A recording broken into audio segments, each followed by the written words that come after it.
Tudo bem, pessoal? Vamos começar então a nossa primeira aula desse curso, que é uma aula introdutória só para a gente ter uma rápida noção do que é software livre, do que é geoprocessamento, para a gente meio que começar a falar a mesma língua e depois a gente se aprofunda mais nos assuntos, tá? Então, na aula de hoje a gente vai fazer uma breve introdução ao que é o geoprocessamento, o SIG, e também tirar algumas dúvidas sobre o que realmente é software livre, que eu sei que muita gente, às vezes, tem uma noção, mas que não é exatamente aquilo que está pensando. Começando com SIG, né? Esse é um curso de SIG, é uma introdução ao geoprocessamento, como a gente muitas vezes fala. E essa palavra, o que significa, né? Geoprocessamento é uma palavra bastante assim, guarda-chuva, digamos, porque ela é genérica, ela serve para muita coisa. Toda vez que eu estou processando no meu computador um dado que tenha a informação da posição, da coordenada, da localização daquele ponto no espaço, eu estou fazendo um tipo de geoprocessamento. Então é um termo bastante abrangente, né? Eu coloquei aqui uma definição para vocês. Então, geoprocessamento pode ser visto simplesmente como processamento informatizado de dados georreferenciados. Essa é a palavra-chave aqui, né? Ele tem uma referência espacial aqui e nós vamos usar os programas que a gente chama de sistemas de informação geográficas. Em português a gente costuma dizer muito SIGs, né, a abreviação, que são esses programas de computador que permitem a análise dos dados georreferenciados, levando em conta não só os atributos que esses dados têm, mas a posição, a localização deles também. Só para fazer um rápido parêntese, a gente fala em português SIG, mas o termo em inglês é Geographic Information System, então fica GIS na sigla em inglês. E eu já vi algumas pessoas sendo meio puristas assim e reclamando, sabe? Dizendo, olha, se você está falando em português, você tem que dizer SIG. Se você vai falar em inglês, você não pode falar GIS em português, tem que falar GIS porque está em inglês. Eu acho isso um pouco de purismo demais, sabe? Já conheci vários pesquisadores de fora e eu vi que cada um fala de um jeito. Eu vi que quem é nativo de língua inglesa tende a falar mais GIS mesmo, mas, por exemplo, os alemães, eles falam GIS, eles não falam, né, GIS. Então, cada um fala do seu jeito. Se você falar GIS, tenho certeza que todo mundo vai entender também. O importante é isso aí, a gente se entender e saber do que está tratando, tá? Então vamos ver aqui o que a gente tem mais para frente. Bom, dentro de um programa de SIG, que tipos de dados que a gente vai ter para trabalhar? Principalmente esses dois modelos de dados aqui, tá? Os dados geométricos, e eles vão poder ser desses dois tipos, ou raster ou vetor. A gente vai falar já um pouquinho mais sobre cada um deles, e depois a gente vai ter também aulas específicas sobre cada tipo. E os atributos eles estão vinculados aos dados, eles descrevem, né, o que tem nesses dados. Por exemplo, se eu tenho um ponto analítico em algum lugar, o que eu analisei ali, que valores eu tenho de algum elemento, alguma coisa assim. E em alguns livros é comum você encontrar também aqui o tipo de dado gráfico, mas para mim o tipo de dado, o gráfico não é exatamente um tipo de dado, porque ele é já uma análise que você tira dos seus dados. Você tem lá a sua tabela de atributos e você faz, por exemplo, um histograma dos valores, um tipo de gráfico de dispersão, alguma coisa assim. Então, eu não vejo muito o gráfico como um dos tipos de dados, mas sim já uma parte da análise. Mas vocês vão encontrar isso em muitos livros por aí. Nesse slide aqui, a gente já vê os tipos de dados que a gente vai trabalhar mostrados de uma forma bem simples para vocês. Então, o raster está aqui. Então, vocês veem que ele tem uma estrutura regular, ele é uma matriz de dados no espaço, é por isso até que o pessoal do INPE gosta de chamar esses dados de matriciais. Então, você tem linhas e colunas, você tem as células dessas matrizes, que no caso dos rasters a gente vai chamar de pixel, que é uma abreviação de picture element, o elemento da imagem. Cada pixel tem um valor, e aí você descreve muito facilmente os seus dados no espaço. Vocês vejam aqui que cada pixel aqui tem um valor que corresponde a alguma coisa que está marcada aqui embaixo. Então, todo pixel que tem valor 1, ele corresponde a uma área de vegetação. Todo pixel que tem valor 2 corresponde a uma área de água, e todo pixel que tem valor 3 a uma área urbana. A mesma área, a mesma situação, a mesma paisagem, digamos assim, eu posso representar usando um modelo vetorial. Quem já usou algum tipo de programa de desenho já deve conhecer o modelo vetorial. Quem já usou alguma coisa tipo Illustrator, CorelDRAW, Inkscape ou outros programas assim, já deve ter trabalhado com isso. Como que eu faço esse modelo vetorial? Eu tenho um ponto, um vértice, e aí dele sai uma linha que se liga a outro ponto, e aí assim por diante eu vou fazendo linhas e polígonos. Então aqui no caso eu tenho um polígono que representa essa área fechada e ele tem um valor 1. O valor 1 a gente já viu é a área vegetada. Da mesma maneira, eu tenho um outro polígono grande aqui, que tem o valor 2, que é a água, outro polígonozinho para o valor 1, e esse outro polígono aqui para o valor 3, que é a área urbana. Então vejam que eu estou representando a mesma situação, usando dois modelos diferentes, e cada modelo eu vou ter um tipo de representação, eu vou ter um tipo de detalhe, né? Se eu quisesse aproximar a representação do raster a essa que eu tenho aqui no vetor, o que eu precisaria fazer? Precisaria diminuir o pixel, né? E esse tamanho do pixel, né, no espaço real, tamanho em metros ou em graus, é o que a gente chama de resolução espacial. É dar o nível de detalhe para a gente que o raster consegue mostrar. Então, se eu quisesse ter mais detalhe nessa representação em raster aqui, por exemplo, eu teria que aumentar a resolução espacial, ou seja, diminuir o tamanho do pixel. É lógico que isso também vai ter um efeito, né? Se eu diminuo o tamanho do pixel, eu tenho que armazenar mais dados no computador, se eu for processar, eu vou precisar de um pouco mais de tempo. Aqui eu também tenho uma representação de pontos. Pontos a gente pode entender como um caso especial de vetor, porque ele não é uma linha conectada por dois vértices ou um polígono que se fecha numa área, são simplesmente pontos no espaço, e cada um também tem um atributo e uma coordenada de localização. Isso tudo a gente vê muito bem nessa tabela aqui, que é o nosso banco de dados, nosso banco de atributos. Então, para cada ponto, eu tenho o identificador do ponto, ponto 1 está aqui, ó.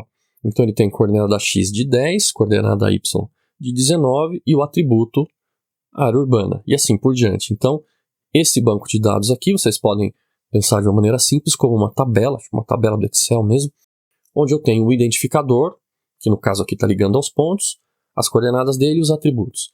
Da mesma maneira, para esse vetor aqui, eu vou ter normalmente também uma outra tabela, um outro banco de dados. Ele vai ter o identificador do polígono, né, sei lá qual polígono é esse, se é 1, 2, 3 ou 4, e o atributo dele também. Só o raster que não tem tabela, porque o valor já está no próprio pixel. Aqui é aquela questão da resolução espacial, então a mesma área de novo, né, o vetor desenhado por cima, e a questão da resolução aqui. Então uma resolução espacial baixa, eu tenho um pixel grande, eu tenho um detalhamento menor das feições. E uma resolução espacial alta, eu tenho um pixel pequeno. Então quanto mais alta a resolução espacial, mais detalhe eu consigo mostrar. Então menor tem que ser o pixel. Aqui, só para a gente ter uma visão geral das principais propriedades, né? Isso aqui já é um spoiler da aula de raster que vai ser lá para frente. Então, o que são dados do tipo raster ou matricial?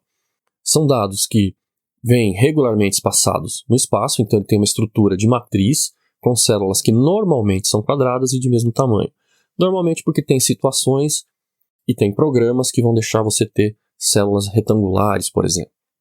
Cada célula, então, tem o nome de pixel, lembrando a abreviação de Picture Element, e cada pixel vai receber um valor de um atributo que representa um fenômeno, normalmente, no caso de raster, é um fenômeno que a gente coloca aqui entre aspas, contínuo. Ou seja, é um fenômeno que varia continuamente no espaço, ele não tem uma variação abrupta de valores, como, por exemplo, o valor de temperatura ou de altitude, de elevação em uma determinada região. A quantidade de memória que é necessária para armazenar o raster, para ter ele na memória na hora de trabalhar, e o tempo de processamento vão crescer, claro, com o aumento da resolução espacial, e eles vão crescer exponencialmente, porque se eu tenho um pixel grande e diminuo o tamanho dele, ou seja, aumento a resolução espacial 2 vezes, né, o dobro de resolução espacial, então agora eu tenho 4 pixels em vez de um só. Então isso vai aumentando exponencialmente. É o tipo de dado que a gente vai utilizar aqui. Vai ter nas imagens de satélite, por exemplo, nos modelos de terreno que a gente vai trabalhar. Se você escanear um mapa, é o que você vai ter. Se você tirar uma foto com seu celular, é o que você vai ter. É um raster. E aqui, interessante, ele não possui relações de vizinhança ou de topologia. Isso fica mais claro quando a gente fala dos vetores, tá? Então, o que é esse modelo de dados vetoriais? É um modelo que a gente usa para representar objetos lineares, linhas e polilinhas. Qual que é a diferença disso? A linha, ela só tem 2 pontos, né? Um vértice aqui ligado por uma linha, e a polilinha tem vários vértices e a gente vai conseguindo fazer desenhos, curvas e coisas assim. Então, ou linhas e polilinhas, ou áreas definidas por linhas fechadas que vão ser um polígono. Se a linha volta para o mesmo ponto inicial, você tem aí um polígono. Cada objeto dos nossos arquivos vetoriais, ele pode possuir um, nenhum ou vários atributos armazenados em um banco de dados.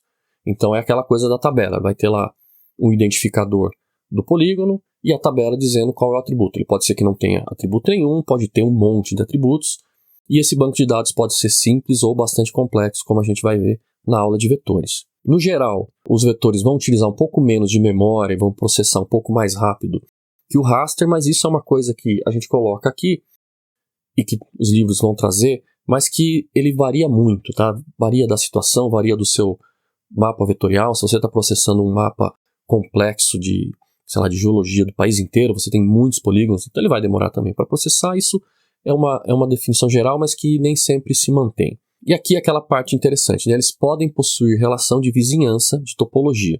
Isso vai depender de como esse arquivo foi feito, do tipo de arquivo, do formato do arquivo e do programa que você utiliza. Nem todo programa deixa você fazer topologia, e se você vai fazer, você já tem que construir o seu arquivo pensando nisso. E como é que funciona essa questão da topologia? Imagina que você tem uma linha ali vetorial que representa uma rua qualquer. E aí você consegue perguntar para o teu programa se essa relação de topologia existe, qual é o lado direito, qual é o lado esquerdo dessa linha. Então, se ela representa uma rua, qual é o lado dos números ímpares, qual é o lado dos pares. E isso, então, você já tem que fazer, já constrói o seu mapa pensando nisso. E é claro que nem todos os programas vão permitir você fazer isso, e normalmente os programas que permitem também permitem que você faça um vetor sem topologia. Você pode fazer um vetor simples ou pensar nisso. E vocês agora já podem até pensar que vocês usam isso, a gente usa isso direto, né? Qualquer consulta a um aplicativo de mapas no nosso celular, a gente vê lá o caminho que vai fazer.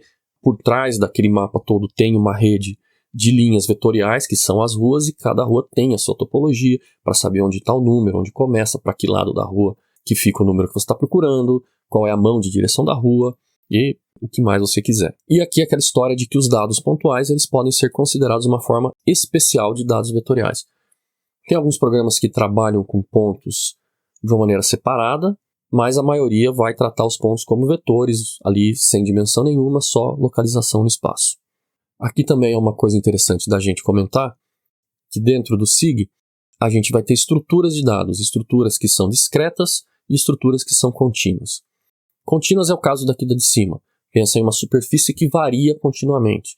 Então, por exemplo, a elevação, a topografia de uma área. O valor de altitude aqui ele varia gradativamente de um ponto para outro. Então, a melhor coisa que eu uso para representar uma estrutura contínua, que varia continuamente, é um raster. Porque aí cada pixel tem um valor, eu vou gradativamente mudando esse valor e representando isso como se fosse uma variação contínua. É claro que ela não é absolutamente contínua, porque existe uma diferença de valor numérico entre um pixel e outro, mas ela se aproxima de uma representação contínua. E os dados vetoriais a gente vai usar para representar estruturas discretas. Discretas no sentido de que a variação entre um valor e outro é absolutamente abrupta. Então, essa mesma área aqui, essa mesma topografia, essa mesma paisagem que está representada aqui numa perspectiva tridimensional, eu posso representar usando curvas de nível. E aí cada curva de nível ela representa um limite abrupto e discreto entre faixas de valores de elevação. E aqui, para fechar essa introdução ao SIG, a gente fala também um pouco de dimensão dos dados. O ponto, aquele caso especial do vetor, ele não tem dimensão nenhuma, né? Ele tem 0D, porque ele não tem largura, comprimento, profundidade, nada. Ele só tem a posição dele no espaço, seja em x e y, né, no plano. Pode também ter uma coordenada z vertical, mas ele não tem dimensão nenhuma, ele é 0D. Já uma linha, uma polilinha, é unidimensional, porque por mais que o desenho que essa linha faça ocupe uma certa área, a linha em si não tem dimensão. Matematicamente falando, né, ela só tem o comprimento, ela não tem uma espessura, ela não tem largura.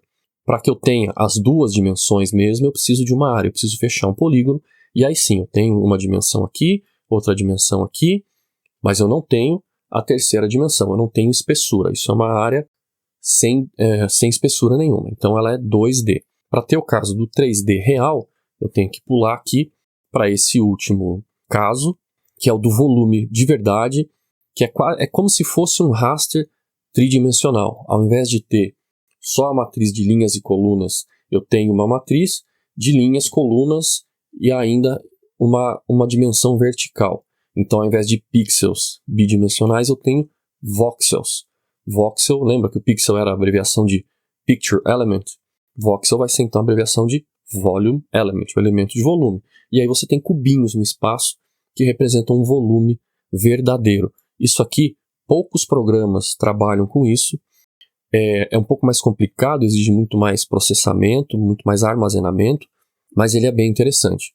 Por exemplo, o programa que eu sei que trabalha com esse tipo de estrutura é o GRASS. O GRASS-GIS é um programa livre que trabalha com isso aqui, tem a possibilidade de você fazer esse tipo de dado. Um programa que é muito usado aí em análise ambiental, o Surfer, ele tem um primo, digamos assim, né, que é da mesma empresa, que é o Voxler, que ele faz justamente isso aqui, trabalha com volumes tridimensionais. Tem alguns programas também mais específicos, voltados, por exemplo, à mineração, análise de jazidas minerais, que também eu já vi trabalharem com isso aqui. Fora isso, é bem difícil de você ter esse tipo de dado no mundo SIG, digamos assim. Tá? O que a gente tem, no geral, é esse nosso caso aqui, que é um raster, uma superfície, então, bidimensional, mas que a gente consegue visualizar e pensar nele como tendo uma perspectiva tridimensional. É aquele caso lá da superfície da estrutura contínua, né? Então, o raster em si, ele é bidimensional, ele tem 2 dimensões, mas aqui, ó, ele não tem uma espessura. Matematicamente, a espessura dele ali é 0. Eu estou mostrando esse raster numa perspectiva tridimensional, mas ele não é um dado tridimensional de verdade. Então, a gente costuma dizer que ele tem, né, ele fica aqui no meio do caminho, entre o 2D e o 3D, então 2D e meio, 2.5D. Agora isso é entre várias aspas, tá? Porque na matemática existe essa questão da casa decimal, do valor decimal aqui na hora de falar da dimensão de um elemento, e as superfícies podem ter valores decimais, mas aí entra numa questão bem mais complicada e que eu não entendo nada não, que é de dimensão fractal de objetos. Então a gente fala 2D e meio, mas sem rigor matemático, tá bom? Bom, agora que a gente já viu a primeira parte do nome do curso, né, que é SIG com software livre, a gente já viu a parte do SIG. Vamos dar uma olhadinha agora, então, o que é software livre. Talvez muitos de vocês já tenham escutado essa palavra e não saibam direito o que é. Ah, é software grátis, é aquele que eu baixo da internet sem ter que pagar. O que é isso? Então, software livre, olha só, ele é uma questão de liberdade e não de preço. Para entender bem o conceito, a gente tem que pensar muito mais em liberdade de expressão e não em cerveja grátis. O que eu quero dizer com isso? Na verdade, não sou eu, essa frase eu traduzi, né, da Free Software Foundation, e que ela faz mais sentido, assim, por conta dessa pegadinha de língua em inglês. Por quê? Porque em inglês o termo é free software, e o free serve tanto para grátis quanto para livre. Em português a gente não tem esse problema já, porque a gente já chama de software livre mesmo, então fica mais fácil de entender. O que a gente quer dizer com isso é que o software livre te dá liberdades que o software proprietário, que é o oposto do livre, né, não te dá. Como assim? Olha só, um software livre não é necessariamente, obrigatoriamente, um software gratuito. A maioria deles normalmente existe, ou pelo menos uma versão que é gratuita, mas ele pode sim ser livre, de acordo com as definições do que é um software livre, que a gente já vai ver daqui a pouco, e ainda assim ser vendido, ser comercial. O que acontece na maioria das vezes é que o software ele é distribuído gratuitamente mesmo, e as empresas que precisam, né, ter algum tipo de retorno financeiro, porque também ninguém sobrevive fazendo software de graça para os outros, você tem que ter um retorno financeiro para manter as coisas funcionando. Essas empresas elas vão normalmente ter esse retorno na forma de suporte técnico, de alguma coisa desse tipo assim. Então, olha só, o software livre ele se refere à liberdade dos usuários de fazer o quê? De executar, de copiar, de distribuir, de estudar, de modificar e de aperfeiçoar o software. Então você tem que ter essas liberdades e isso é uma coisa que o software proprietário não te deixa fazer. A gente já vai ver isso daí. Então, mais precisamente, a gente tem que ter 4 liberdades que o software tem que obedecer, tem que seguir, para que a gente possa dizer que ele é um software livre mesmo. Aqui estão as liberdades, vejam que começa a contar em 0, porque o programador sempre conta as coisas a partir do 0, não do 1. Então, liberdade número 0 é a liberdade de executar o programa para qualquer propósito. O que isso quer dizer? Vocês já baixaram algum programa da internet que dizia, olha, esse software aqui é gratuito para uso pessoal, mas se você for fazer uso comercial você tem que comprar uma licença. Então, essa aqui é o que isso quer dizer. Que você pode executar um software livre, seja para seus fins pessoais, para os seus estudos, para o que for, ou um fim comercial. Você quer ganhar dinheiro usando esse programa? Não tem problema nenhum. Você tem essa liberdade. A liberdade seguinte é a de estudar o programa, como o programa funciona, e, se for necessário, de adaptar ele para suas necessidades. Então, se você precisa de adaptar o software, precisa mudar alguma coisinha que ele já faz, mas você precisa que ele faça de um jeito um pouquinho diferente, e você sabe como fazer essa adaptação, você tem essa liberdade também de adaptar ele e mudar um pouquinho do jeito que ele funciona para que ele funcione melhor para você. A outra liberdade, a liberdade número 2, é a de redistribuir as cópias. Então, olha só, quando você compra um software proprietário e faz, digamos, um projeto nesse software para entregar para um cliente, você não pode mandar uma cópia do programa junto, né? Isso não é permitido, porque você comprou a licença, o seu cliente não. Já com software livre, você pode fazer, né, nesse exemplo, fazer um projeto em um determinado programa e enviar o programa junto para que o cliente possa ver e não tenha problema nenhum. E a última liberdade número 3, é a liberdade, né, ela vai muito junto com a liberdade 1, de aperfeiçoar o programa. Achou algum problema, achou um bug, você consegue corrigir isso. Então você tem essa liberdade de corrigir isso e liberar esses aperfeiçoamentos de modo que todo mundo se beneficie. Então vejam que para que eu consiga seguir a liberdade 1 e 3, eu preciso de acesso ao código-fonte desse programa. E o que é código-fonte? De uma maneira bem simples, é o conjunto de instruções que fazem o programa funcionar. É aquele arquivo, aquele monte de arquivos que estão ali escritos em alguma linguagem de programação, C, Pascal, Python, sei lá qual for, mas que você consegue abrir num editor de texto de código e ler as instruções e ver como o programa funciona. Esses arquivos, normalmente, eles são convertidos numa etapa que, dependendo da linguagem de programação, existe uma etapa chamada de compilação que transforma esses artigos de uma coisa que você consegue ler para um código binário de máquina que só o computador entende, que é o que ele usa realmente para rodar, né? Então, para você poder estudar o programa, para você poder melhorar, aperfeiçoar, você precisa ter acesso a esse código, que a gente chama de código-fonte. Veja também que o código-fonte não precisa vir junto com o programa quando você baixa ele, mas você precisa ter acesso. Então, lá na página, no site do software que você vai usar, às vezes tem lá uma seção download, você vai baixar, é só o arquivo, só aquela versão já binária, os instaladores, os executáveis para rodar no teu computador, e o código-fonte não vem junto. Mas tem que ter um link, alguma coisa dizendo ali, olha, o código-fonte está aqui, você pode ir lá, olhar, baixar, melhorar, o que for. Então, se o software não segue essas 4 liberdades, a gente não pode dizer que ele é livre mesmo. Tem muito programa por aí que se vende como livre, mas na verdade ele é mais perto do que seria classificado como freeware, né? Aquele software gratuito que você pode baixar, pode usar e nunca paga nada por isso, tipo WinZip, WinRAR, coisa assim que nunca ninguém pagou na vida. Mas ele não é gratuito, ele não é livre no sentido de que não tem o código-fonte para você. Agora então que a gente já sabe o que é SIG e o que é software livre, vamos dar uma olhadinha em alguns deles que a gente pode usar para SIG. Não é uma super lista completa, nada, mas é só para vocês terem uma base para começar, tá? Então eu coloquei uma listinha aqui, ó, vocês vão ver aqui que o PDF ele tem links de verdades, então se vocês clicarem, vocês vão para os sites. Vamos começar a listinha aqui com o QGIS, né, que é o programa que a gente vai usar praticamente o curso todo.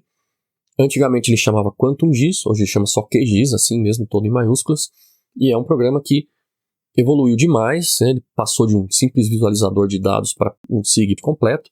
A gente vai ver que ele trabalha com um sistema de plugins, então um grupo de desenvolvedores faz ali o núcleo dele e outros fazem plugins que adicionam várias funcionalidades, o que é uma coisa muito legal.